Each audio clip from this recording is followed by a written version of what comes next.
UHBT, as we were known previously before it became a foundation trust, was the only trust in the country that had had a 0-star rating 3 years consecutively. It also had a financial deficit of approximately £20 million, and the 0-star rating meant the performance in terms of the national targets was very poor. The main problems were that in the NHS it's very difficult to get things done, and there's usually a long drawn out process that's incredibly frustrating to actually try and achieve something that's very simple. And the good thing about the pilot project for Lean was that we had a very structured framework, that the underlying philosophy is which was, well, let's just get on and do it, but also with buy-in from senior management and the innovation team and good support from Km&T that enabled the process to go very smoothly. The whole philosophy about Lean and Lean tools is it's very simple and common sense. And using simple tools and common sense, anybody can understand in any culture, in any language, pick them up very quickly, but more importantly, learn, transfer knowledge, and then sustain the processes and sustain those tools. So it really isn't rocket science, it's simple things that we're trying to do to engage people and get people to work in a smarter and more effective way. What Km&T bring is they can work with all staff at all levels in exactly the same way. They're very non-judgmental. They're here absolutely to help improve the services for patients and the staff working lives, but they recognise that our staff are the experts in providing patient care. They're the experts in how you make processes as effective as they possibly can be, and when you put the two together you get really good results. Absolutely focused on skills transfer, so their whole time it's about if they can do it, they want to make sure you can learn how to do it as well, and they make it a very non-threatening environment to be in. And I thought the support they gave was absolutely fantastic, and has helped us achieve all the things that we want to achieve, but also has meant that I as a clinician can apply some of those principles to other things that I want to do. So it's a continuing process, it's not just being this project and stop, it's something that's applicable to all sorts of other aspects of what we're trying to achieve.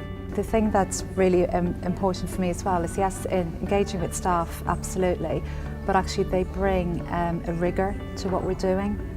So yes, facilitating events with staff, but there is actually a discipline that sits behind it, and there are bits of that that are non-negotiable if we're going to be able to deliver something across such a big organisation, and I respect that we get both sides in the deal, if you like. We're perceived by staff very well. We don't profess to be medical experts, we are not medically trained, but we are process experts. The staff have all of the ideas. They know what works, they know what doesn't work, they've seen many iterations of change throughout the NHS over decades, and it's about unlocking their enthusiasm, their ideas, their knowledge to improve processes and improve their working life. If you can do this, then processes and practices will be sustainable because it's their ideas in their environment for their working area, rather than external coming in and trying to preach and come up with good ideas and good initiatives. It's about unlocking their potential. You just have to look at the way we approach Lean, and it's a total system solution rather than just picking out individual issues and trying to fix it. I think it's given us the engagement to really stand outside, look at what we were doing, improve what we're doing, get the involvement of all of our staff, and produce something that's actually measurable and sustainable, which we've never had before. As part of the process, we did some patient surveys in the old system and also some patient surveys in the new system, and the feedback has been overwhelmingly positive, and even the anecdotal feedback from patients that I see in the clinic, they think the whole system has been fantastic because they're sorted out so quickly. Improvements in our efficiency have actually also resulted in improvements in clinical outcomes, and for a medical director that's what really interests me. And you ask yourself why, and the answer is patients were sitting in beds waiting for procedures, waiting for investigations because we had inefficient services, because we hadn't planned their pathway appropriately. For some of the patients it might take more than 3 hours to simply have a scan and see a gynaecologist, and by restructuring the way that we delivered that, now it actually takes about 20 minutes. UH Bristol is on an exciting journey.